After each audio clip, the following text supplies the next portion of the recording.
Welcome to my podcast. Thank you for having me. Yeah, this is cool. I love the in-person ones. Yeah. Especially with someone that I've never met before.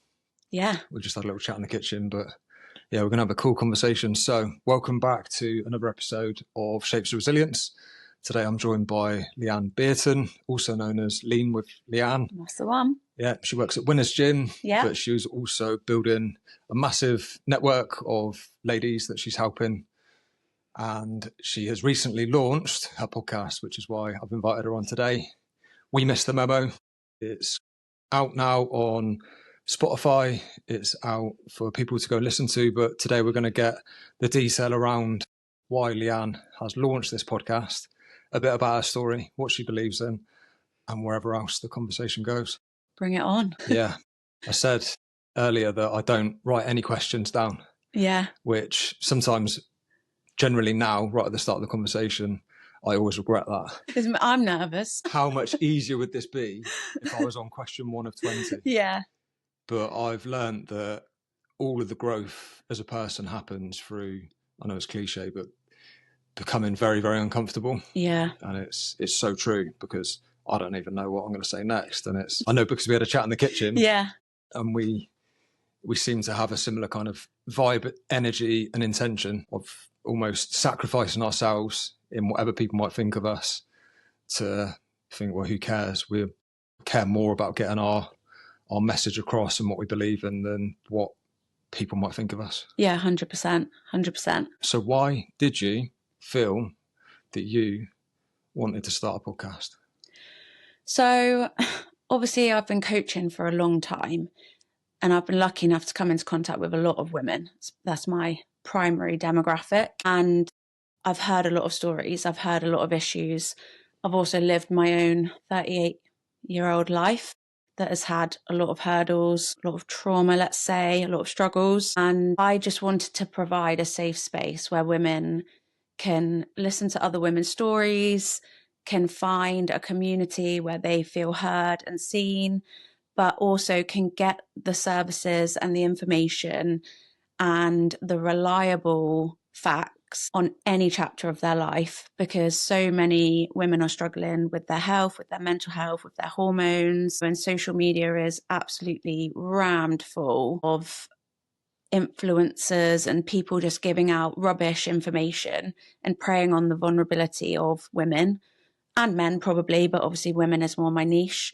And I just wanted to bring something to the table where a woman can go, right, I'm pregnant and I need help with this, or I'm perimenopausal and I need help with this, or my mental health is horrendous, who do I go to? Because everybody is struggling to get the right information, and I want to build a platform where they can do that. And do you feel as well that by doing that, you will also then continue to learn and grow as a person yourself? Oh yeah, 100%. Like, I love learning. I've always been really passionate about learning, even when I was just a personal trainer. But I love delving deep into subjects. I mean, I have been diagnosed with ADHD, so I do get a bit obsessed with certain subjects and I go down the rabbit hole. But I just... That's a super strength for something like a podcast. Yeah. Because you have to be. Yeah. You're the only person there. You're doing all of the editing, all of the ideas, the branding, the marketing, the editing, the podcast. Yeah. You have to have that obsession with it, else it doesn't work. So, and I want to know what I'm talking about. You know, I want to be able to answer a question and know that what is coming out of my mouth is a fact, and that person can take that nugget of information and go away and think, I can implement this and I can change this and get a positive outcome. That is the mission, as fluffy as some people might think that sounds. That's what I want. And I think because I know what it feels like in many aspects to not be able to access that information or to not know where to go and to feel lost, I just don't want anyone else to feel like that. So that's why I'm passionate about it, really. Yeah. Now, what's the deeper well, I mean, I've had a fair few women's health issues myself that I wasn't supported with, like in the correct way, or I didn't have the information. Just to give you an example, like I had a molar pregnancy and I didn't even know what that was. I hadn't heard of it. It was 2 years ago. I was 36. So I was pregnant and I knew something wasn't right. I was horrendously unwell. So I ended up in A&E, and they gave me an early scan and said, you've got a partial molar pregnancy. And I thought, oh, what? And then your world comes crashing down, and nobody explained it to me. No one sat me down and told me what it was, what it meant. And I was just put in a room and told, basically, what do you want to do? And I just remember thinking, I don't know what I want to do. What does this even mean? And in the end, my husband and I just had to Google it to find out what it meant. And what it does mean is there's not actually a fetus. There's just like an overproduction of cells. So there is no fetal tissue there. It will never develop into a baby. And actually, if you continue with the pregnancy, it will either naturally miscarry at some point, or it will continue to grow like cancer does and then affect your fertility or potentially kill you. So I was presented with this decision that I did not want to make, or was not in the right place to make. So obviously I had to decide to have surgery to have it removed. And then the domino effect from that was just a number of incorrect strategies from certain services that made the already traumatic experience even more traumatic. I returned back to work, and I remember saying to people I was off because I had a molar pregnancy. And I think 90% of the women that I work with were like, what's that? And I just remember thinking, how do we not know this? Like, we literally give birth every day. How do we not know what a molar pregnancy is? How do we not know these are things that can happen to us, and how to protect ourselves, or how to ask the right questions and go in with the right knowledge? And I thought, I need to talk about this, because I don't want another woman to ever go through this, because it's horrendous. It's traumatic. So that's probably one of the deeper reasons. Yeah. And do you feel like if you knew of somewhere, say like a podcast, like what you're creating, that there was somewhere with a library of places to look and easily findable, and then you would have been able to find quite quickly a specialist in that area, listen to the podcast or go to the resource, and then you're away, you're in safe hands. You've got that information that you were having to look for yourself in a place where you probably weren't able to really dig deep and find that energy to look at what the information is with a clear head. Yeah. Oh, 100%. We literally had to Google it. And if there was a library of information on all of the aspects that go into something like a miscarriage or a stillbirth or any element of women's health, I would have accessed it. And I do that now. I do it for my clients. I look up podcasts where an expert has discussed something that they need help with, and I say, go and listen to this. And it's life-changing to have that information. And when you're in those dark moments where your logical brain is not operating, you need that information, and we're not getting it. No. So I said to you earlier, I went to a festival last year, a wellness festival, and the lady that runs that festival, Philly J. Lay, she has a podcast called the Wellness Way podcast. She has had so many guests on her podcast that fit exactly what you're saying. They're all expert specialists, wellness practitioners, and not only would they be great reference points for you to look at, but also tap them up. Yeah. I could even put you in contact with Philly, and there might be a way of you getting in contact with people that would be very suitable for your podcast. Yeah, I'd love that. They're the best around in those areas. Yeah, that would be amazing. Alternative health. Yeah, that's what I'm all about as well, like a holistic approach to just your lifestyle in general. I don't want to be someone who's on medication all the time. I don't want to be relying on healthcare services. Obviously I fully support the NHS and what it does. It saves lives, and the people within it work so hard. But I want to be part of, the prevention versus cure program. I don't want to have this prescription, have that prescription. I want to be, let's implement these things, and this is the place to get the knowledge to do that, so that you don't have to rely on those services. Fully with you. Yeah, it's the mission behind my podcast, behind everything I'm doing, the wellness, the sauna, breath work. It's exactly what I stand by. Yeah. And I fully agree about the NHS being fantastic and the work that they do when people need it, when you're injured or ill and you need to be fixed in the short term. And I think part of the problem is they are very solution based. The way they work and the way that the guidelines are set up is that if you have a problem that can be written down on paper, they will provide you with what you need in order to live with it or cure it. But we're not working from a place of how do we not get to that point in all aspects of mental health, physical health, emotional health. You know, unless on paper you have a disease or a measurable problem, then they aren't set up to give you the tools you need to prevent that from happening. It's almost like we've got to wait until you get to that point till we can step in and provide a prescription that will deal with that, instead of let's look at this holistic method, let's look at this training plan, let's look at this in your diet, let's look at this supplementation, and we won't ever need to get to that point, which is where I think we're trying to bridge the gap. Yeah, and for me it's lived experience as well. Never forget the moment I went into the doctor's surgery, and it was the first time I recall leaving the doctor's surgery and they hadn't given me a solution to the problems that I was getting with my bowel and my stomach, which then led to 10 years of repeat prescriptions, which were just masking the problem. And it was like, these ones aren't working anymore. We'll try these tablets instead. Try these tablets, have a camera here. And then it was developed into reflux. So I was having tablets for reflux on top of the symptoms. And I was just so dependent on these tablets that I would get an anxiety if I started to come towards the end and run out. And that's how I lived my life for 10 years. And it was all under the umbrella of irritable bowel syndrome. But the research I did, I knew it wasn't that. I just knew.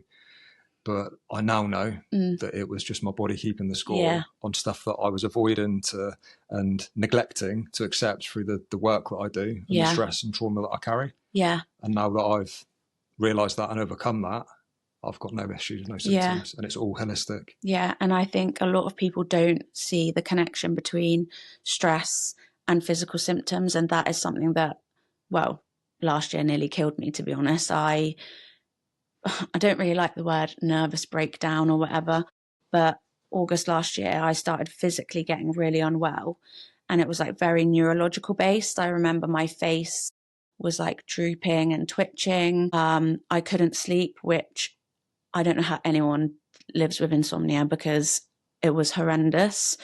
I had this intense nausea that was really, really bad. And then my hands started to like involuntary contract, and I thought I had motor neuron disease, or my husband thought I'd had a stroke. And we'd go to A&E and they'd say, there's nothing wrong with you. Your bloods are fine. Everything's fine. It's stress. It's stress. And I was thinking, this is incomprehensible. How can stress be doing this to my body? That doesn't make any sense. And my therapist said to me, Leanne, actually, if we trace this back, this is literally 2 years since you had your molar pregnancy. And they call it implicit memory. And she said, you haven't processed it. You haven't dealt with the trauma of it. You haven't dealt with the grief or the loss. You had your surgery and you went back to work a week later. And I told you that this was going to happen and you didn't listen. So I was like, okay. And basically I got so unwell. Like I've never been suicidal before in my life, but I was like close, because I just thought, I can't survive this. I can't do this. This is so bad living in my head that I just want to go to sleep and not wake up and experience this anymore. And I just then went back to therapy and thought, Christ, this is stress.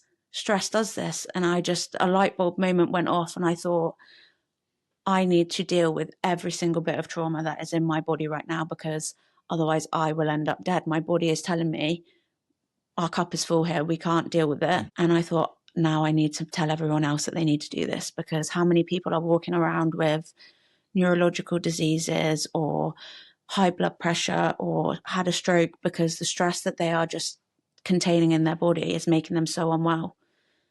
So, yeah. I fully agree. And I actually call what you're talking about there, I call it the work. That is the work that no one sees, that you do for yourself when you learn how to do it. And it's not easy. It's actually so much harder than just living in that other way where you avoid it. You find ways of becoming so busy and distracted that you feel like you're functioning really well as a human because you're performing well. Yeah. But then what happens is you're not resolving those issues. Your body keeps the score. You either get ill, you burn out, you crash, or you just turn into a version of yourself that is no use to anyone. Yeah. And I've experienced all of that myself. So it's, how scary is it though when you're at that moment of realization of, I now have to do this work, How scary is that? It was really, really scary. I mean, I'll probably get emotional about it, but by day 6 of no sleep, I couldn't eat, and I just had this noise in my head that was going round and around and around, and that potentially is an ADHD thing, because off the back of that, I was diagnosed with ADHD, but it was so loud. I thought I was schizophrenic. I thought, I'm going to be sectioned. I'm so unwell. And I remember being that person rocking in front of my family and saying, I'm not well. Help me, please help me. And no one could do anything. No one, everyone tried to get the GP, tried to take me to A&E. And I just remember waking, being there on the 6th day thinking, I might just go and jump in front of a train because I can't take this anymore. In that moment, it was so fucking scary. I thought, I've never, ever felt like this before in my life, but I cannot do this anymore. And I was just begging for help. And it must have been horrendous for everyone watching me because, I've never been like that before. But it was the turning point for me to think something's got to change here. And I'm so glad that somewhere inside of me, I had the mental strength and the support system, like the support system of my family, my husband and my friends. I wouldn't be here without them. So, I was so lucky, but I've never, ever been so scared in my life. I've never been through anything that horrendous before in my life. And I never want to do that again. So I am committed to therapy twice a week and training, and I'll do whatever I've got to do. When you've been to those lowest points of despair and you're capable of that, that does, I believe, give you this extra motivation as a person to not ever put yourself in that position again where you're vulnerable of that. Yeah. But it also gives you that appreciation of how other people do get into that mess. Yeah. I believe it makes you a better person. Yeah. Yeah. And I see other people not going down the same path as me, but I see other people not addressing, the subconscious beliefs that are driving them in life and that are making them make certain decisions that they don't really want to make, but they just keep repeating the pattern. And that's when I approach and I say, look, I've been there and this road doesn't end well. And it ends in burnout and sickness and horrendous mental health. And if you don't know how to come out of it, please just look into getting some help to do it, because I would never want anyone to go through that ever, ever, ever, ever. It's a scary, scary, dark place. How hard was that as well as a coach? Where did you feel, and I've spoke to a few people under these circumstances, where as a coach as well, you don't want to be in that position because you feel like, how can I possibly, in those moments, how could I be a coach to other people when I'm feeling the way I am now? People are going to judge me and not think I'm credible as a coach. Or how can I coach someone how to live their life when at the moment I don't feel like I'm doing a particularly good job at living mine? Well, at the time, everything just went on shutdown. He was just like, I'm not well. And everything shut down. And in that moment, I don't think I even had a thought process about it. And I'm so lucky. My clients are my friends and they were all amazing. But funnily enough, previous to that, and it's quite a hard one to admit, but I've always kind of felt like a bit of a fraud. And this is something I'm dealing with in therapy and working through. I give great advice and I know my shit. I know what I'm talking about. I am obsessed with all the subjects that I help women with, from binge eating to eating disorders to hormones. But I can give the advice, but I was never someone who could take it. So I would often be making a social media video or be doing a group session where I would be teaching the girls how to do breath work or tapping for stress, and then going home and not doing it for myself. And then, then I look back now and I think the burnout, the breakdown, whatever you want to call it, that's the lesson. You do this for everyone else. You know how to do this stuff, but you are not doing it for the real person that really matters, which is you. And I had that realization that I've got to listen to my own advice and take it on board, because I don't want to feel like a fraud when I'm coaching, because I know I'm not. I know my stuff. So yeah, it's something I'm working on. But did you, because I'm guilty of that myself, did you say to yourself, I will do it though? I'll do it next week. I'll start doing that work. But at the moment, I'm too busy. Got too much else to do. I need to care about everyone else. Yeah, I did all the time. And that's part of the problem. And I would work and work and work and work and work because I'm so driven by my internal need to help other people feel better that I would just say yes to working 6 a.m. till 7 p.m. at night back to back. I would say yes to going and helping someone with this and doing that and doing that charity event and helping raise money for that. And that I would just not ever take into consideration my own needs and energy and wants. I would do loads of things I didn't want to do because I just cared about doing it for the other person. And now I'm getting a bit better at saying no, but I do, like, something inside me physically goes when I have to tell someone no. But I'm trying to learn the strategies. There will be a point where you will know and listen to that thing, that little radar, because I do it myself as well now. With the sauna especially, I'm getting a lot of offers to do events and collaborations, and I can't do it all. Yeah. I'd love to, but I know my own capacity. And I love the analogy of the cup. I love to get to the point where I feel like I'm only giving from the overflow. Realistically, that is quite rare. But when it does happen, the energy you're able to give others is so much more valuable than that force of giving everything to everyone. And then you're depleted. Oh, I'll just have a coffee or have a little cat nap or something just to get the energy up. But that's short-lived. Yeah. So if we look at that cup analogy, how much better are you now at managing your energy and your balance? I think I'm definitely better. However, I am really aware that right now I am working way too much and I'm probably training way too much. But for me, it is part of my healing journey. So, I've never been so physically fit as what I am right now. And having such a busy brain and having, my brain is really creative and I have all of these ideas. It's the implementation part that is the struggle for me sometimes. And running and training really helps give me that break from I need to do this, I need to do that, and I need that feels sometimes a bit manic. Yeah. And I am definitely better at implementing boundaries, even though it does give me a little bit of a physical ick sometimes. I've recognized that I can say no to things I really don't want to do. And I can implement the boundaries within my work and my business, because that is one of the things that I've never been able to do, with taking money off people and booking systems. That now I've got nailed, I think. But I still need to do a lot of work on it because my cup is very full and I am now running 2 businesses, and I'm aware that trying to do everything got me physically exhausted last time. So I always have a little thought process of, you just got to keep going now, because this is, the journey to get to that point of balance, which I'm hoping it will be, manifesting that it will be. But I do have to keep an eye on it, and I do have to check in and make sure. It makes sense. It does make a lot of sense. And I agree that balance hasn't got to be a day-to-day thing or a weekly thing.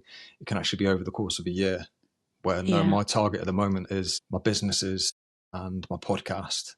And there's no way that any of that stuff's going to happen if I don't put the extra hours in. Yeah. But once I get to a certain milestone, I will then give myself a break or a week off or something like that, and then slightly pull back. And then there's another plan that I might start next year and put my energy into that. That's how I manage things, because of how wrong I used to get it. Yeah. And always be comfortable with having a whiteboard with 100 things on a to-do list and never get to the bottom before it's always at the top again. Yeah. And I've always got a running to-do list as well. Again, I'm not sure if it's an ADHD brain or not, but there's always something to do in my brain. And if there isn't, I'll create a situation where there is. So do you wake up in the middle of the night and get your to-do list out? All the time, all the time. My eyes open and my brain is on straight away. Or I'll wake up because I'm like, I need to write that down, because if I don't write that on my to-do list, I'll forget. And if I forget, that'll happen, and then that'll happen. It's constant. It is constant. But in a good way now. Like before, it wasn't good. But now I feel like I've got my purpose in my business and I'm running with it, and good things are coming from it. So it's a good thing. And I have learned to outsource a few things, because control is another thing within my business I struggle to let go of. But I'm getting there. Makes sense. Yeah. If you were your own coach now, what advice would you give yourself? I think probably rest more. because at the minute I am just on fire all of the time. If I have a spare hour, I will probably exercise rather than sit and chill. That might be a good thing, I don't know, but historically it's got me to a point of exhaustion. But also I think, look at how far you've come, you know, get emotional again, but 6 months ago, the statement that would come out of my mouth more often than not was like, I can't survive this. I'm not going to survive this. And I genuinely thought I would not survive this. You know, all the things that built up to this crescendo of making me unwell. And now I'm like, you did survive it, but you didn't just survive it, Leanne. You survived it. You started competing physically. You improved your fitness. You go in therapy twice a week, and you've launched another business while surviving that. Yeah. And I think, you know, that's a pretty big deal. And sometimes I forget to think, yeah, you've done all right here. You've done well. It's strength, because what we choose in the darkness will mean that when we come back to the light, it's like that's where the good stuff is. Yeah. It all happens in the darkness because you've got two choices. Yeah. You either just give up and self-sabotage, or you dig deep. Yeah. So I think that things like strength and bravery can only exist when you're in those dark moments, because that's where we work out, that's when we find out who we are. Yeah. And when I hear things like that, like I remember about 4 months ago, people saying, you know, you'll look back on this one day and you'll be so happy that it happened because of what comes from it. And I thought, I want to punch you in the throat. You don't want to hear it. Yeah. You do not want to hear it. And it's, this too shall pass is the most useful bit of advice when it has passed, because you can look back and accept it. But at the time when you're in it, it hasn't passed. Yeah. And you haven't even approached the bit where it started to pass either. You're just in it. Yeah. I always say, like, I'd rather have physical pain over emotional pain after this. Deep emotional raw pain is horrendous. You know, the trauma and grief and loss, and being a person who I thought I was emotionally aware of things I'd been through in my life and thought I dealt with them because I've had counselling for a long time. But realising actually, yeah, I know why I make decisions. I know what has happened in my past and that's been crap, but I've not processed it. Like, learning that and being unwell because of it, I just thought, okay, I've got some work to do here and I need to do it, because if I don't, I'm just going to sit in this and I'm going to keep making the same decisions and keep sabotaging, like you said. And I don't want to be doing that. And I certainly don't want to be doing that and having children witness me do that. Or I don't want to pass down all of the trauma I've got to my child when I have a child. I want to go into being a mum in the strongest place I can be. And to do that, I need to face these demons, process these demons, and become a better version of myself. So that's why another reason I'm committed to do it. There's again two energies. It's because of or in spite of. Yeah. We use our upbringings and the choices our parents made based on what they knew at the time. Yeah. As either an excuse or a reason. Yeah. Yeah. I think you can go one or two ways, can't you? You can blame and you can feel like this happened to me and this happened to me. And I think I did used to be like that. I hate the word victim mentality. You know, I used to get really offended by people saying that, because I think, hang on a minute, I didn't choose for these things to happen. I didn't choose for these people to treat me this way or to be bullied at school or whatever. But now I've come through a lot of those things and processed them. I think it's not my fault that happened, but it is my responsibility to choose to make the decision to either live with those feelings and beliefs or to get help to do that. And I can't process that myself. I don't know. So I have to choose to get the help, and I do. You know, I have EMDR therapy, I do talking therapy, I do hypnotherapy. I'm invested in myself because I don't want to be led by those beliefs and those consequences and situations. And it's either that or I sit in it and I stew in it and I feel like crap and I don't want to do that. So something I thought of earlier, because I knew the conversation was going to be exactly as it is, because I sat with how I feel it's going to be. And there was something I thought of, which is probably the right time to bring it in, where whatever happens to us, whether that's good, bad, however we feel about it. It's important to use all of that as fuel. So you can put anything in on the fire as fuel, but then as long as that fire becomes like good and love and from freedom, and you're trying to put back into the world goodness, regardless of whatever that fuel is that you're putting on it, whether that's hate, shame, whatever you're feeling, just turn it. There's a way of like using it. And it's what I've done myself, where you create this good energy. Yeah. I feel like that's what you're now starting to kind of Yeah. really put back into what you're doing with the podcast. We were speaking earlier about the stories that you have on your podcast around the intention being that we want to inspire people 100%. And not bring that energy down to, it's important to get the story where we get the detail around the backstory and what's led that person to where they are. But then actually the stories of people that have turned it around or now doing other things, for example, creating a podcast to help others. It's like, it's good. You've used it as fuel for something good. Yeah. Yeah, 100%. And, you know, in my darkest times, I put myself in spaces where I was exploring spirituality and manifesting and the universe and what people would call woo-woo. But at the time, you know, I was like, I want to know about energy. I want to know about how to make myself better in whatever way I can. And what I learned from that is all I want to put out in the world is love. And it sounds so cringy, even me saying it out loud, but I just want to lead with love. I want to lead with compassion, because I do believe that what you put out, you get back, and not like toxic positivity, or fake it till you make it. I think it's really important people sit with their emotions. Nobody does that. It's why we all get ill from, you know, not processing.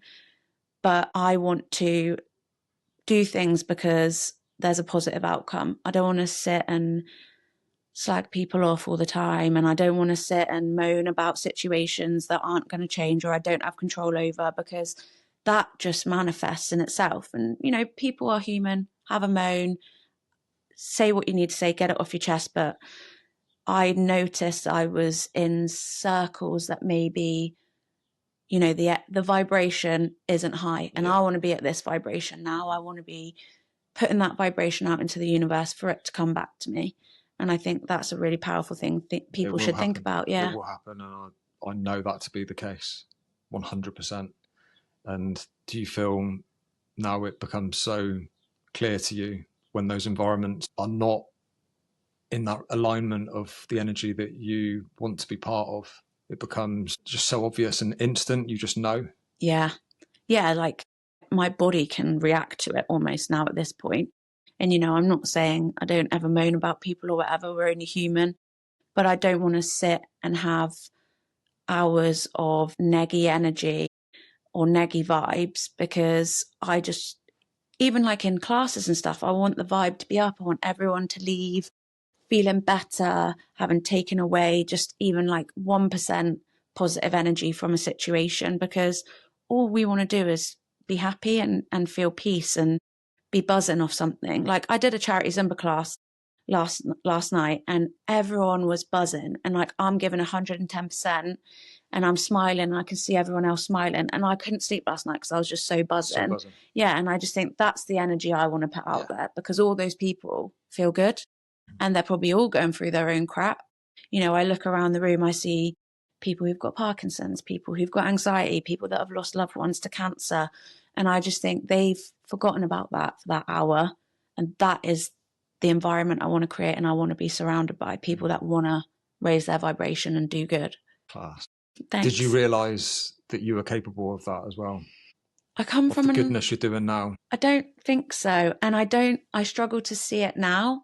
And that'll be a self-worth thing. Again, something I'm working on in therapy. But like when I launched my podcast last Friday, I had so many amazing messages from people like, in the depths of your despair, you've still done something that has a purpose for other people. You're an inspiration. You inspire me with your work ethic. And I said to my counselor, like, I sat there and thought, what? Me? Like, what are they talking about? How am I an inspiration? And she said, you need to really start acknowledging that, because you are. And she even said, you know, your business acumen is inspiring to her. And sometimes I don't think I realize the power of the work I'm doing. Like, I'm driven by it, but I don't acknowledge the work that's already happening. And sometimes I think I need to think, okay, you know, I've really helped that person. Like the episode that drops tomorrow, my client Louise has got Parkinson's, and she found out she had Parkinson's because she was training with me. And I said, I'm not happy about this. I'm not happy about this. And in the podcast, she says, I am glad I've got it and no one else in my family has, because I've got you. And I was like, whoa, you know, that gave me chills. And I thought, I've done something good here. And I need to acknowledge that. Yeah, absolutely. And what will happen is you will have a week, 2 weeks where nothing happens. You don't get any engagement, no messages. And you start questioning what's happening here because you put a lot of effort into it. And then you just get sideballed with the best message you could ever hope for. And that is the only reason why I've continued with what I've been doing. Yeah. Because there have been people that have listened to a certain episode at the right time and got exactly what they needed. Yeah. It makes the work all worthwhile, doesn't it? It's beautiful. Yeah. It is the best thing. And it's what drives both of us, I think. So, you know, helping other people is the best thing in the world. I've always been like it. I've always been someone who will listen to something someone's saying and will just pick up these little nuggets of what they need. It's probably a fixer, really. I'm like a fixer. And then I will go and research something, or I will buy them something that I heard 6 months ago they were thinking of getting. And then, you know, I'm deeply empathetic and thoughtful like that, which is to my detriment, but also the positive part of my personality. And just seeing people appreciate it and feel something deep on something like that, gets me going. How much time do you spend on your own out in nature, slowing down? None. I'm really bad at that. I know that would take you to the next level of where you are, because it's what I do, and it's the thing that gives me the most in return for my efforts. Whenever I've got 100 things to do, I do none of them and go out for a walk in nature. Okay. And then I know what the 4 things are that I need to do. So you just go out and you just walk, no earphones? No earphones, okay. Nothing. I make sure I walk to the sea, I stand, I look at the sea for a bit, and I make sure that I have the biggest possible view that I can get. Yeah. So I stare at the horizon, because I know that in its own will reduce cortisol. It just completely regulates my nervous system. I'll take 4 or 5 deep breaths in, close my eyes, and it just gives me absolute clarity on everything that wasn't important. The 2 or 3 things that I need to do when I'm ready and I've come back and I've walked my way back home again. Yeah. It's where all the best ideas have come to. Yeah. Everything I've done through the podcast, all my businesses, all of those ideas and intentions have been set either out walking in nature or being out in the freezing cold sea. Yeah. I do need to do it. I just work and fill my time. I would love to see you do that. I would love to see you get out in nature on your own, because I feel like you would get so much benefit from it. The thing I struggle with is I have like a constant dialogue in my brain. I remember my husband and I walking, funnily enough, in Polzeath, or however you pronounce it. I grew up going to Polzeath as a kid. Yeah, it's so lush. We love Cornwall. And I remember we were walking along the coast path and it was a beautiful day. And I said to him, what are you thinking right now? Like, is your brain saying something to you, or is it just silence? And he said, I just walk along and then I'll say, there's a bird or there's a boat. And I remember saying to him, okay, just to give you a little insight into my brain, right now I'm having an argument with someone that hasn't even happened yet, probably won't even happen, but I'm rehearsing it. Then my to-do list is going on in the back of my head and Grease Lightning is on repeat constantly. And he is like, you are mental. And my brain is like that all of the time. So I think I probably run away from it a little bit by not doing those things, but that would probably help more. I know it would. Yeah. Do you play the worst case scenario game? All the time. Because for me that helps, because I'm able to go to worst case scenario and understand if that, even if the worst case scenario, the thing that I'm anxious about happens, will I still be okay? And if the answer is yes, then I try and work my way back to where I am and say, well, that's probably not even going to happen. Yeah. But even if it does, I'll still be okay. Yeah. So then it helps me. Yeah. So personally. You can like rationalize the anxiety. Yeah, I'm going to have to start doing it, I think. But it works in nature. Yeah, it doesn't 'cause you're happen. grounding. Yeah, it doesn't happen if I'm just sat scrolling on my phone in front of the TV, because there's too much else going on. Yeah. Too much other toxins coming in to Yeah. assist and grow the anxiety. My phone is a big issue as well, because I have an online business and now a podcast, and I talk to my clients via WhatsApp. What's your screen time? Oh, horrendous. I've got an app. I've paid for an app that's supposed to block my screen time, and I just pause the app. Because obviously I think it's a dopamine thing as well. It 100% is. Yeah. So, that is definitely something that I will hands up say is an addiction for me that I need to address. I think we will look back on this era that we're in, and people will look back on it and feel that the screen time and the dopamine hit is probably as bad, if not worse, than many other drugs that people are addicted to. Yeah. Because it's more consuming and we're wasting more of our lives doing that. Oh, I totally agree. But it's designed that way, isn't it? It's designed to bring you in. I mean, the algorithm is so obvious now. I've only got to watch 10 seconds of one video about tarot cards, and then literally my whole newsfeed is all tarot cards. It's designed to be that addictive, isn't it? So mine's paddle, Joe Dispenza, Tony Robbins, and some weird stuff. Oh, you play a bit of paddle, do you? Love paddle. Never done it, so that's on my list as well. Yeah, it's great. Yeah. So good. Every week for the last 12 months, I've been playing with the same 3 lads, and it's ridiculous, really, because we're best friends, but for those 2 hours, we're enemies. We're rivals. And it dictates the mood for the rest of the week. That's taking it very seriously, but yeah, I do want to give paddle a go. It's funny because I'm a fitness girl. I never was, but sport has not ever really been my thing. But I do want to try different modalities of training, so I'll give it a go. So here's another thing. So there's a guy that had on my podcast called Jimmy Narain, brilliant coach, speaker, and he talks about the maybe. So nothing's inherently good or bad. So if it wasn't for the fact that I had some pretty tough times this time last year, then I wouldn't have taken my foot off the gas and then gone and play paddle every week with my friends. So it's like people would say, oh, that's really bad that happened to you. And it's maybe, because if it wasn't for that, then this wouldn't have happened. And then I wouldn't have gone to the Wellness Way Festival and connected with people and had them on my podcast. And it's nothing's ever, I don't feel, because you never know where it's going to take you next. And even the things where you really striving for it and then it happens and you think it's good. Well, that day, I look back on those moments as well. And quite often they don't take you where you were hoping they were going to take you anyway. Yeah, I agree. And being present is really something I've learned in therapy, because I get severe anxiety about not knowing what the future holds and then running the worst case scenarios. I feel like, when I was unwell and I was just at the start of coming out of that, I was running around the bay going to psychics and stuff because I wanted to know where my life was going. I didn't know, honestly, every week I would go to the church, and I love the spiritual church. I really love it there. The community and everything, what they're about is so lush. I love it. Yeah. But I was became obsessed with, I need someone to tell me I'm going to be okay. I need someone to tell me I'm going to be okay. And then in therapy, I've just learned the breath work to come into myself and be like, this is what is happening right now. I don't know what's going to happen tomorrow, and I can't change what's happened yesterday. So let's just live here right now and do what I can do now. And that's why I threw myself into the podcast. It was a very healthy distraction, but also it had a mission. And I would just tick some boxes on a day-to-day basis. And then if I had a bad day, I would be like, tomorrow's another day. We go again. And I'm still living by that. But, sometimes your brain gets carried away. It's so hard. Presence is quite often it is just those small things.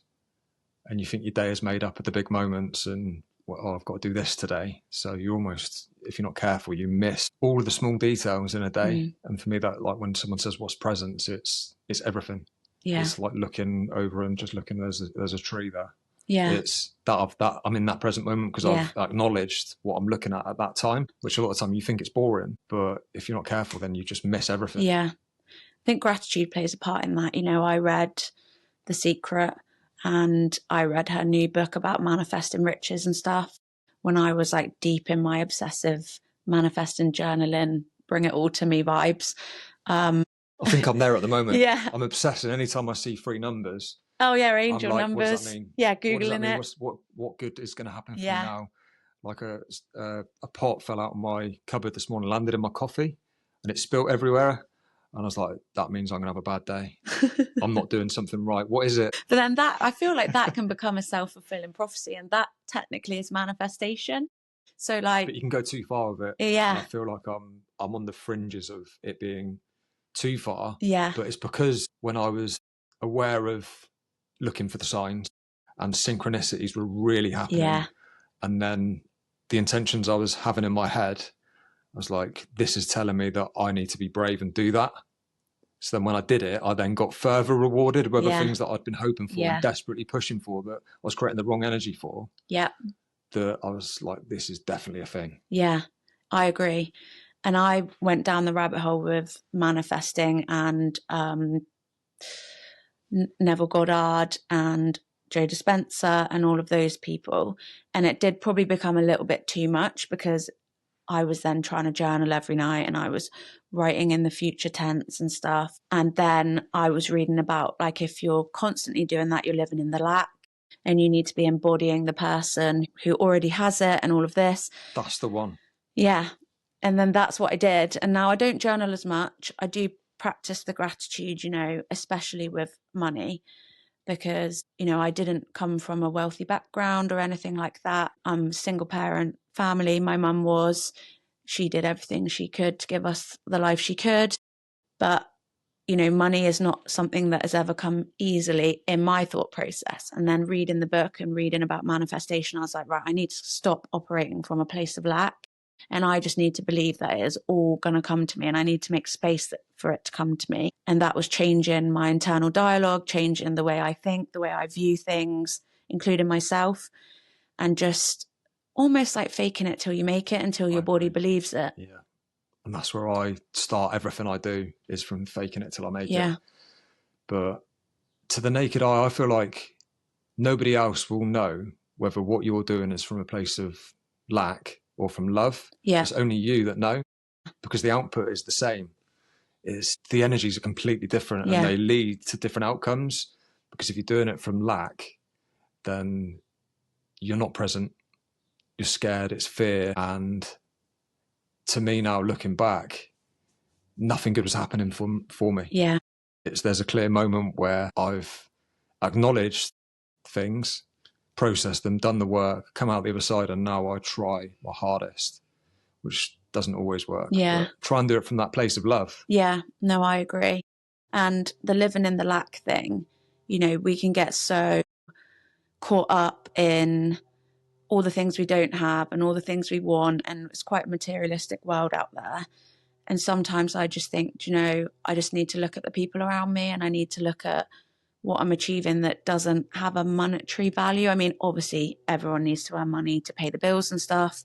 But before, I was just constantly pushing and pushing and pushing and pushing and working, because I was like, I need to earn this money. I need to earn this money, because I think I was subconsciously driven from not having certain things as a child, or like my mum really, really working hard and still struggling to make ends meet by herself, and thinking, I don't want that. I don't want that. And then now I'm like, this is my mission. This is why I'm doing it. And if the money comes, the money comes, but the picture's bigger. And the riches for me are, if I've helped someone save their life or do something positive, that's being rich, as woo-woo and Gandhi as that sounds.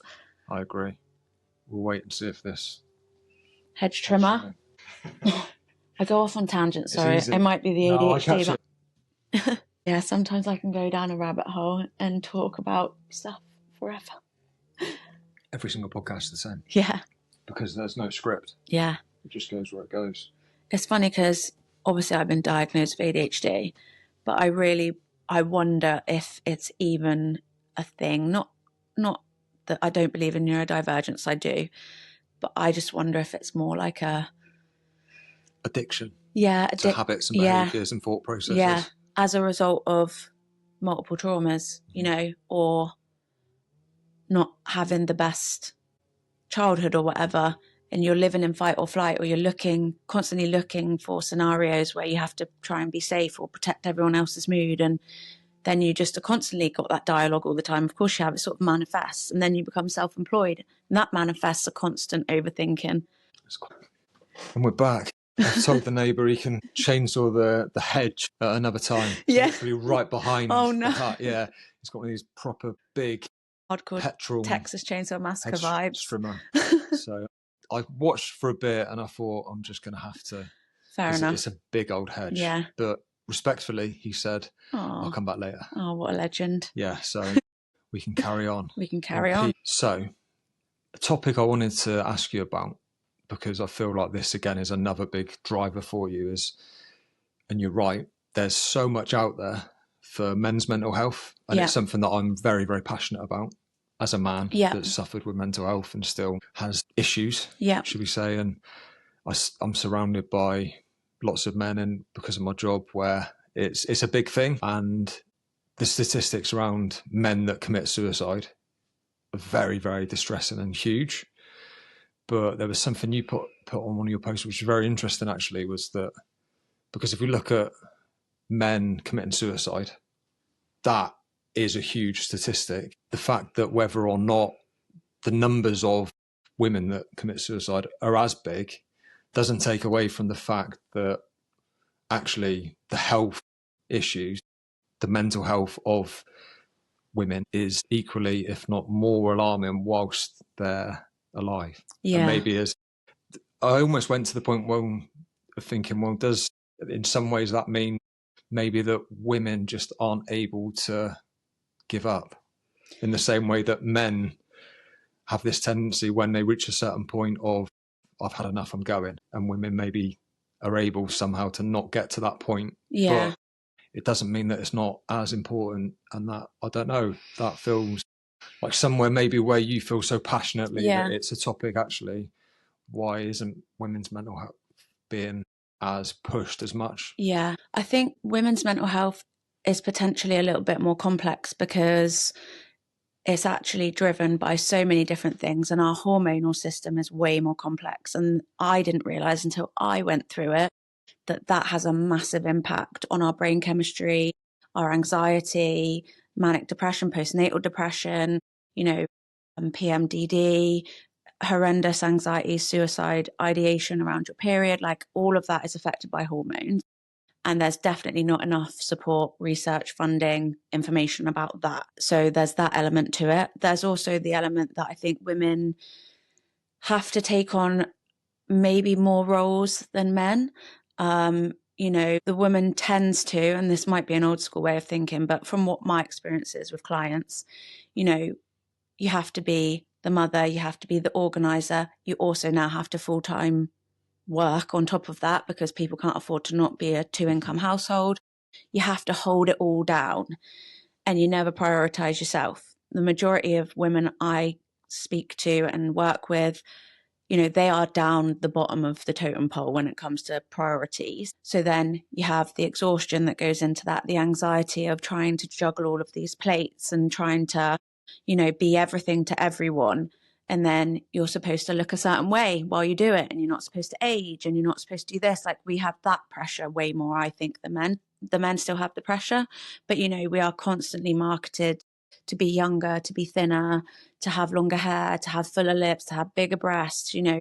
There's all that pressure on top that you're working with. And I think historically it isn't researched enough, probably because we are more complex beings. It's harder to get the data. And I think that does have a knock-on effect. The biggest killer in women from a mental health perspective is eating disorders. But who's talking about that? Not a lot of people is talking about it. Or, there are some great charities out there that help, but again, there's not enough funding. From a suicide point of view, actually, in perimenopause and menopause, it is a massive issue. Massive issue, and I'm 38. So my hormones are going to start changing very slightly. And it was that slight change that played a huge role in why I also got unwell and the noise in my brain. And, these factors aren't being taken into consideration. So men's health is just as important. But I do believe, the facts are, in health full stop, men's health in general is given more money, given more research.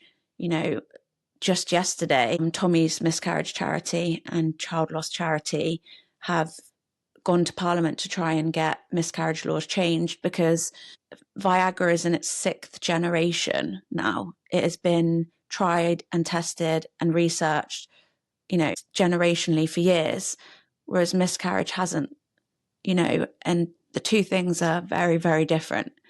Okay, they come under the same bracket of fertility, but we are the ones that grow the baby and go through the physical trauma, and the men go through the trauma as well. I'm not, I'm not dismissing that. Different things. Yeah. But the two aren't considered. So. And as a man, I do have that appreciation of the difference between the two, where the woman does carry the baby and it grows within them. Mm. So it's not to say that the love isn't the same, but the experience is different. Yeah. For sure. The connection is far earlier. Yeah. Oh yeah. 100%. 100%, from a physical and emotional point of view. But, even through pregnancy and post-pregnancy, there isn't enough support and knowledge and research and funding. And there is more for men, and women are actually 51% of the population. Yeah. So there's more of us on the planet. And that sounds like a small little 1% extra, but that accounts for millions and millions of human beings. Mm-hmm. And there is a gap. There is still a gap. It's both as equally as important. One's more complex than the other, but it deserves the same attention and research. And that's what we're fighting for, really. I feel like because predominantly the people doing the work around men's mental health are men. So therefore, is it a case of potentially that women that would feel passionate and want to go out and do more to do this work are actually unable to do that because they're busy in the household caring for others and not able to put their own needs first, which their own needs may be that they have these desires to do that work, but the way they live their lives just doesn't allow that capacity for them to have the time to do it. Yeah, 100%. There is that. There is also, for some reason, a want to sort of keep those women quiet. I mean, we could go down a whole political rabbit hole here. I'm not going to, but just to give you an example, there is a doctor called Dr. Louise Newson. She's pretty much a menopause expert and a trailblazer for women. She does endless research into hormones and its effect on ADHD, Parkinson's, psychosis, and is finding out insane things about hormones and how it affects women and women's health. And for some reason, she is just being taken down left, right and centre. She had a documentary made about her on Panorama about how her practices are unsafe because they don't follow a set of guidelines, because she works on a person by person basis with her prescriptions and her protocols, which we should do. Not everyone's the same. She has tried to go into prisons and research how women's hormones affect whether they commit crime and stuff like that. And she's been banned because of what she finds, because she fixes people. And it's like, it feels like when there is some sort of system that doesn't want us to have a voice, that doesn't want us to say, we're not putting up with this, or this will help us, this will make us better. Yeah. And I don't know what that is. I think there's a way in which the message that we share and that we're trying to find ways of putting that out into the world. There's a way I was talking to you about it earlier, where rather than talking about the problem or the negative thing, we talk more about the solution and the positive thing, so that you're protecting the integrity of that information, and you're preventing others from coming in and shutting you down. Yeah, exactly. And which is sad. Yeah. Because you have to be careful. Yeah. With what you're saying online, it only takes the wrong thing, and then all of a sudden someone's come in and made your life very difficult, and then the temptation is just to give up. Yeah. Well, you get shadow banned on social media if you have an opinion that doesn't fit the system, and but the good thing is I see so many women and men speaking up now and taking a stand and wanting to do more research and spread better messages. I do think the holistic space is growing so much. I think people are realizing that the healthcare system in particular is broken a little bit because it's not funded, because they're not giving the people that want to make a difference in that system the money and the resources and the people to help. And I think people are thinking we need to take this into our own hands and to stand up together. Yeah, exactly. It's as simple as that. Yeah. And it's, people underestimate the value of one person. One person with good intentions is far more powerful than 100 people living in that negative mindset, I believe. Yeah, I fully agree. And there's real power in community. And I feel that especially with women. You know, my business is built on bringing groups of like-minded women together to empower each other and build each other up. All of my clients, none of them knew each other before they came to that gym and joined my group training programs. And now they're all friends. They're all like part of a sisterhood. They support each other. You know, in my darkest hour, they were the reason I got out of bed. You know, I could have just laid and been depressed and drowned in my own negative stuff. But actually they were the reason I got out of bed, because I wanted to go and see them because they were so positive. And now we're doing that for someone else, and then someone else, and then someone else. And it grows into this community of, we can do this, we can overcome these things. We don't need those systems. So yeah, but it's back to that prevention versus cure again. So someone listening to this, sat at home now, not in a good place, maybe overweight, hormones all over the place, and looking for a better way, and they live in the local area. Yeah. They come to you. What does that first session look like? It's a sit-down chat, really, because I want to get to know the person on a way deeper level than your standard consultation for a PT. You know, I will sit down and I will say to someone, what does your life look like and what are you struggling with? And they usually sort of like verbal diarrhea. I think I've got one of those maybe auras where people feel safe. They can tell me what they need to tell me, whether that's their trauma or whatever. And I can say to them, okay, these are the things I can do and I can teach you that will help X, Y, and Z. And it's usually not even the nutrition side of things, because I'm not being funny, but most people know how to eat well. Do you know what I mean? They don't need me to write them a plan to tell them. It's mostly, how can we actually implement a training regime that you enjoy, that doesn't feel like a chore, that isn't 5 days a week and is unsustainable for you and your family? How can I help you manage your stress so that you just feel a little bit better without changing your life? Because we still have to go to work. We still have kids that have got to go here, there, and everywhere. But here's a 5-minute exercise you can do once a day that will change the way you think. Sort of like what you do, really, with your breath work and stuff. And just giving them an understanding of, I know what this feels like because I've been in your shoes, and you feel this way because of X, Y, and Z.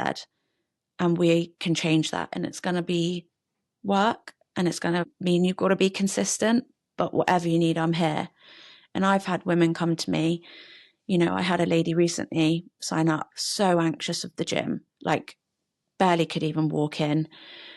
She had quite a complex medical history, so horrendous anxiety. Came to me, said, I've been to a couple of gyms before and I've just been put on programs that I didn't really understand and I've hated it, and a 1,200 calorie diet. And I'm like, I am never going to do that. I will never do that to you. If there is an exercise in this gym that you say to me, I don't know how to do that and I cannot do it on my own, I'm not going to put it in your program. I'm not a person that will push and push. I will put someone out of their comfort zone, but I need to work with them first to build their confidence and to make sure they feel good, not crap when they leave. And she cried and she said, I've never felt so listened to. And that's why I feel like I'm more than a PT, able to say, you feel like this because of this, here's a service that will help, or here's a person that will help, or listen to this podcast. I want to not fix, but I want to give them the tools to live a happy life. Did you take on her energy when she became emotional? Do you feel like that's something you do, where if someone becomes emotional in those situations, you'll absorb it. Yeah, I do. That is something that I need to learn to get better at, like almost like not put the wall up, but put a protective bubble around me, because acknowledge it. Yeah, the empathy I feel is on another level. I could walk down the street and if I see someone crying, I will cry. I physically feel someone else's emotions, happy and sad, and all my clients will tell you the same. If they come to me and tell me a story about their cousin who I've never met, I'll cry about it, which is a good thing because it makes me as caring as I am, but it is hard work. It is quite exhausting. I wish I could do like what a dog does and just go woof and shake it off. It's a superpower. Yeah. I feel exactly the same.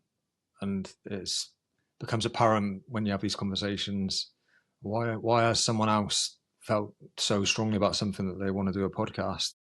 And I feel like the empathy is a big part of it, because you feel so strongly about how others feel that you want to make that better for them. 100%. And also, if you've been through your own stuff, I remember listening to a Tony Robbins podcast actually, and him getting upset and talking about how he like gives back and gives meals to people in America who don't have a lot, and how he knew what that felt like. And he would cry when he said it. And how he would never want anyone else to ever go through that and feel like that. And that is where I'm coming from, I feel exactly the same. And it's really hard. So something I find hard is to push that out so that you can inspire other people to do the same thing without taking the intention away of the good thing that you've done. Yeah. Because I get so much reward out of doing things for others, maybe without them even knowing, let alone everyone else knowing. Yeah. But you want others to know how that feels. Yeah. So there is this way, which I haven't figured out yet. Yeah. Of how to put that content out there to show, just be a good person, help others, do as much as you can from that energy of giving. And it's so true, because I don't know what you get back in return, but whatever it is, it's the thing that I want more of. Yeah, 100% same. I am the same.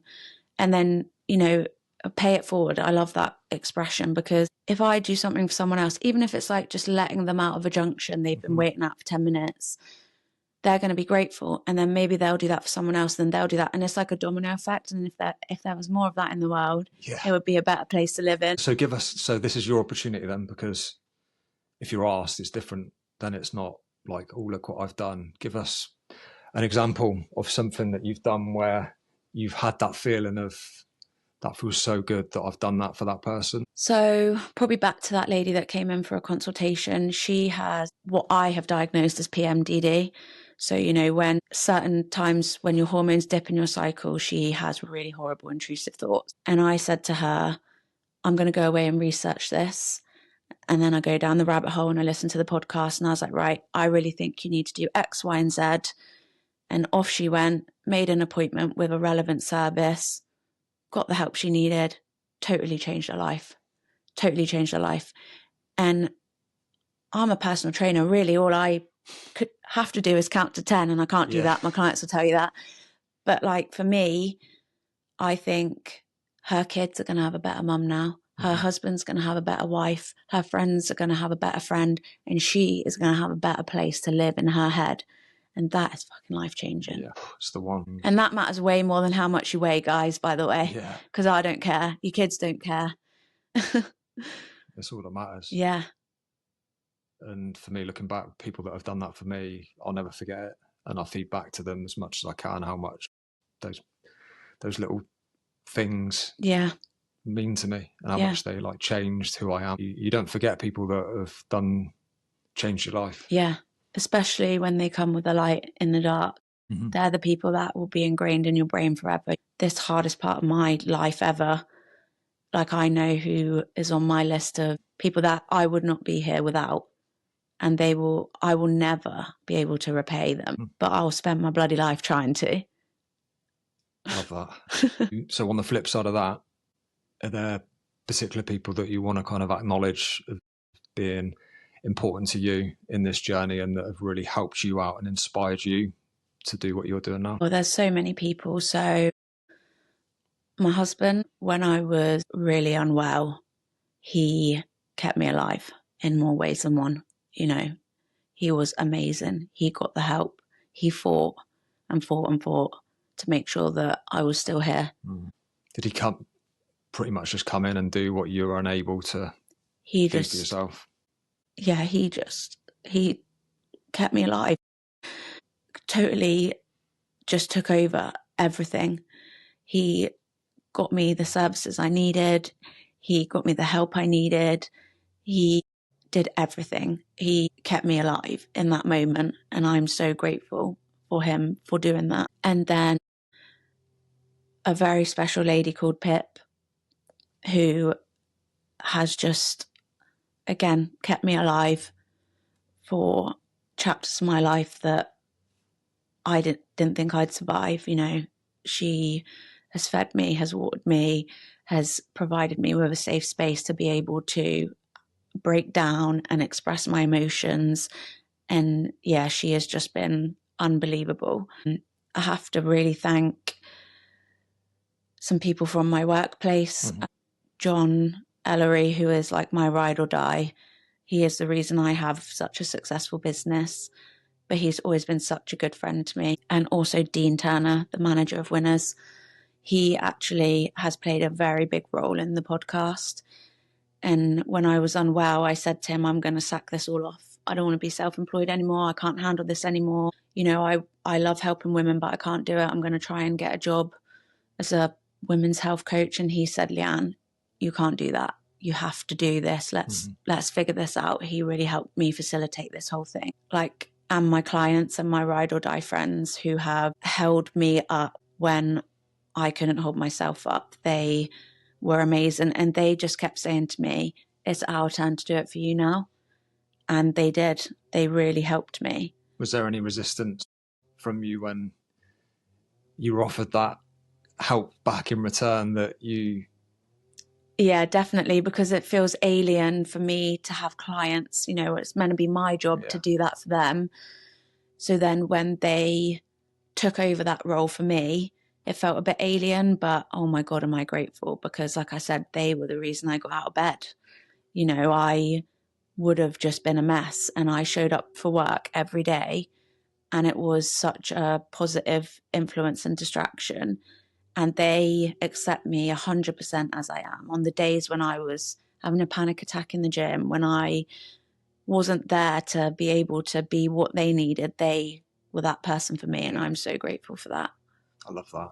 And that is the polarity between everything. I feel that one day is good, one day is bad. It's light and dark. And you might have a certain role one day, and then it's that acceptance that actually it's my turn now for someone to come in and help me, but it's having the self-compassion to accept that. And it's the only way. It really is. I have to shout out ADHD 360 as well, which are a private ADHD facilitator and diagnosis, in particular my clinician Stephen, because they also, from a physical and medication point of view, saved my life. You know, multiple times we tried to get hold of the GP and they just didn't have the facilities to help me, to the point where my husband was like, if you leave her any longer, she won't be here. ADHD 360. Okay, we paid privately, so I guess you get the luxury of that. But Stephen, the clinician, was like, Leanne, we can fix this. And in that moment where I thought I was going crazy and I was going to be in an institute and never come out, he said, this is what's happening to you. This is how we can sort it. And the medication came to me within a week and it saved my life.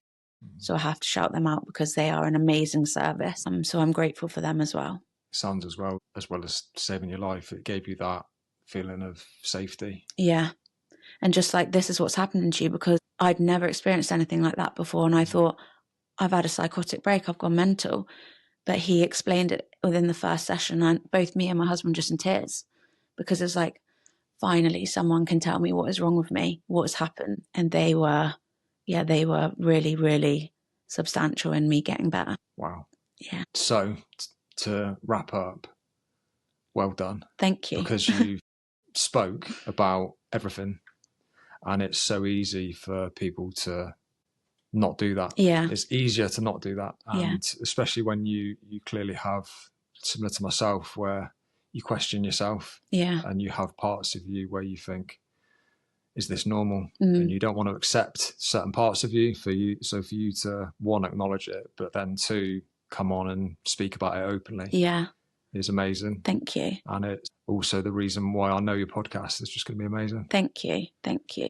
So, and I would say to anyone, like, if you're in a place where you want to change or you don't want to be controlled by your thoughts or your negative beliefs, and that can be anything, you know, about your body, about who you are, go and get therapy. And I will also say three people that have saved my life as well. There's so many, I don't want to miss everyone out, but Dr. Alexandra Button is probably the most special human being in terms of therapy and just mental health support. She is unbelievable, and EMDR has changed my life. I've done a lot of talking therapy, and talking therapy is amazing. And Yvonne Beachfield is my counsellor. She's amazing. Mandy Clark has been my counsellor, also amazing. But EMDR does something different. It processes the shit that you can't process and you don't know how, and you don't talk, which is crazy. And she has done so much pro bono work for me because she saw how unwell I was and has helped me so much. So Dr. Alexandra Button is also someone who saved my life. And if you need help, spend the money to go and see her, because she will save your life and change your life. That's amazing. Yeah. So EMDR, Yeah. because I've also undergone it, Yeah. and I know the benefits of that. Mm. For anyone that hasn't got any idea what that is or how it Yeah. works, just because I feel like it is something Yeah. that people might be wondering and they might forget or not do the research. Yeah. What is it? So it's rapid eye desensitization. I can never say it, but it's like, it's really hard to explain how it works. But you go into a therapy session and you might talk a little bit about something that's happened to you or something that's on your mind that is causing you anguish and trauma. And you sit with that. You sit with a vision of it. You sit with the feeling. And with Dr. Alexandra, she will say to me, what's the belief you have about yourself? And it usually is, I'm not good enough, or it's my fault, or something like that. She will then say, what would you rather believe about yourself? And I'll say that it's not my fault that those people did that because they were unhappy or whatever. And she will simply just say, okay, sit with that thought. Don't say anything. And then somebody might have a light where the light goes from left to right. She uses 2 fingers and she does that. And my eyes just follow her from side to side. And I describe it as an exorcism, which sounds really but I remember the first time she did it and I was like, what on earth is this? This is woo woo. And all of a sudden it was like heat and my heart rate started getting high. And then all of this emotion just came out of me and I was like sobbing and sobbing and sobbing. And it was hard work, but it just stimulates something in your brain that will process all that you are storing from any situation. And it will allow your brain the breathing space to move on. She describes it to me as like you have 2 sides of your brain and things happen to you throughout the day and your brain will try and file it away over to this side of your brain in a filing cabinet. When you go through trauma, which is a relative human experience, the filing cabinet shuts. But this memory will keep trying to fire over. So then every time you experience the same song, the same smell, or you're triggered, you'll have the emotional response of the traumatic event instead of that small event.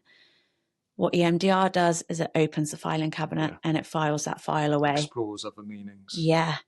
And your brain will go on such a random journey. She'll do this, I'll have an emotional response, and she'll say, stop, take a deep breath. What are you thinking? And you just say whatever's in your brain. And sometimes it takes me on such a weird place, but it is your brain working out that memory, processing that memory. And then eventually she'll say, what are you thinking? And I'll be like, oh, I'm really sorry. I was thinking about what I'm having for lunch. And she's like, job done. The brain has gone through that journey, processed it.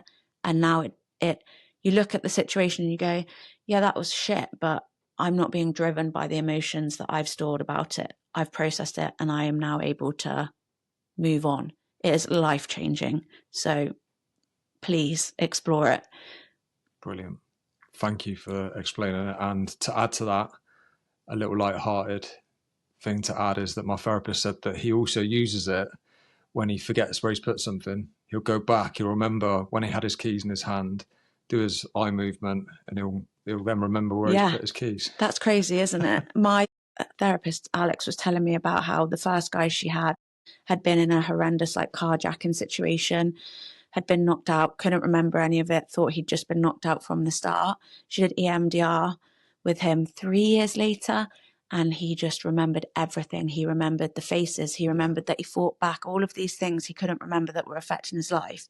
And it all came back to him. So the brain is just fascinating to me, and psychology is fascinating to me. And yeah, EMDR is amazing. It sounds as well like we both know of all these other practices that are available, how effective they are, but how none of it really is in the mainstream. That, again, is another reason why we will both continue with our missions and I'll support you. Yeah, same. Love the work you do. Thank you. No, thanks for coming to my house. Thanks for having me. Giving your time. Thank you. I've loved it. Amazing. I could talk for another 3 hours, but easily. Yeah. But no one will listen. I know. Everyone will be like, okay, we've had enough. That's nothing now. to do with you. That's just, I don't have a very big audience, and you get bored after about 40 you will. minutes. It's coming. It's coming. I can tell. I'm manifesting it. It will. Thank you. Thanks a lot.